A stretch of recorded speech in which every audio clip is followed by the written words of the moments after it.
Apple Baby e esposa levam um headshot sinistro e isso dá início a uma guerra nunca antes vista na história. Sim, eu estou falando da Primeira Guerra Mundial, só que pra gente entender esse episódio a gente precisa voltar alguns capítulos. A gente não consegue entender a Primeira Guerra Mundial se não fala dos Balcãs, uma região muito estratégica que está ali no limitezinho entre a Europa e a Ásia. Essa região até hoje é conhecida por uma grande diversidade cultural e sempre esteve na mira de grandes potências.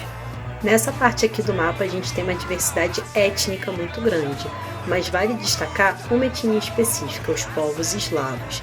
Esses povos eslavos eles se sentem oprimidos pelo Império Austro-Húngaro. Hoje a Áustria é pequenininha, mas nessa época era um império bem grandão e que queria dominar todo mundo. Daí os eslavos se sentem mais representados e mais ligados à Rússia, que também é eslava. Daí vai surgir um sentimento de nacionalismo muito forte, conhecido como pan-eslavismo. Vale lembrar que o nacionalismo é um elemento muito importante aqui. Não são apenas os eslavos que são super nacionalistas às vésperas da Primeira Guerra. Os alemães, os germânicos também vão ficar super nacionalistas e daí vai surgir uma coisa chamada pan-germanismo. E os franceses estão com um sentimento de revanche, um nó na garganta, porque eles perderam alguns territórios para a Alemanha na Guerra Franco-Prussiana que acabou em 1871. E os franceses estão só aguardando a primeira oportunidade para recuperar esses territórios novamente. Uma outra galera muito importante nesse rolê é o Império Turco-Otomano. O Império Turco-Otomano tem uma história que remonta à Idade Média. Eles vão formar um império gigantesco que vai durar algumas centenas de anos e eles também estão interessados naquele pedaço importante do planeta, os Balcãs. E os Balcãs nós já sabemos que é o lar de alguns povos eslavos. Alerta de spoiler, essa experiência vai ser muito traumática para o Império Turco-Otomano. Na verdade, eles vão deixar de existir aqui. Ok, mas aquela galera do começo do vídeo entra onde nessa história? Bom, o arquiduque Francisco Ferdinando era o herdeiro do trono austríaco e resolveu, junto à sua esposa, dar um rolezinho na Sérvia. Essa organização terrorista de cunho ultranacionalista tem um plano. Enquanto o arquiduque passeava junto com sua esposa pelas ruas de Sarajevo, esse rapaz, representante daquela organização terrorista, resolve matar o arquiduque e consegue. E isso vai disparar um conflito sem precedentes. Diante desse fato, é impossível pensar em outra coisa. Nada resta ao Império Austro-Húngaro senão declarar guerra à Sérvia. Ainda parece um evento isolado lá nos Balcãs, no leste europeu. Como é que entram os outros países nessa história? Lembra que eu acabei de falar que a Rússia se considera eslava, super eslava, e que vai proteger os outros países eslavos? Bom, se os austríacos declararam guerra à Sérvia, a Rússia vai declarar guerra ao Império Austro-Húngaro. Não há outro caminho e outra possibilidade. Então agora temos uma guerra do Império Austro-Húngaro contra a Sérvia e a Rússia juntos.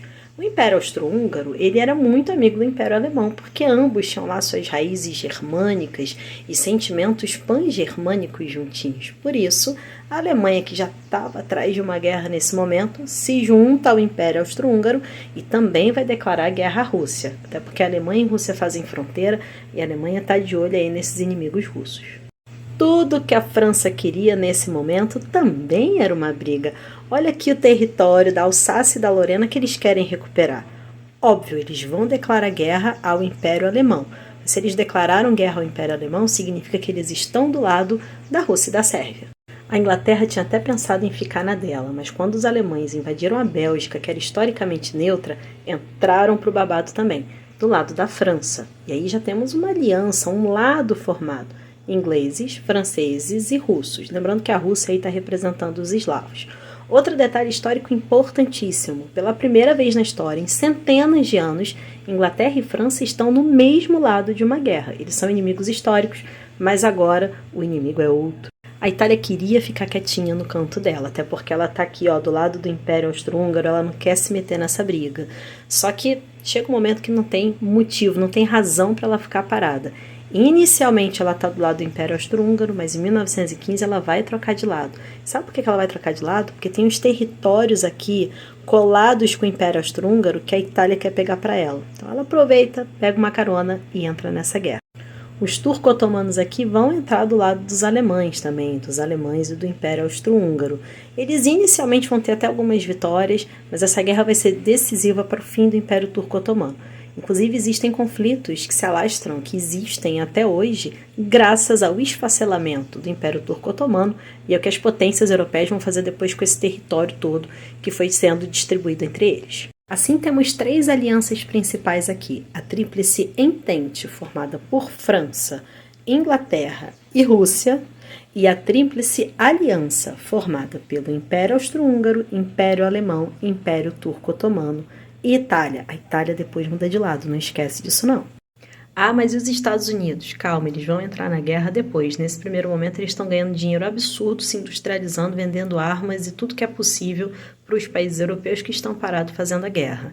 Esse é um recorte pequenininho dos antecedentes da guerra, tem mais coisa para falar, isso é conteúdo para outros vídeos. Eu vou dedicar esse vídeo aos meus alunos fofos que estão aprendendo a Primeira Guerra Mundial e que pediram que eu gravasse esse conteúdo. Aguardo o engajamento de todo mundo, hein?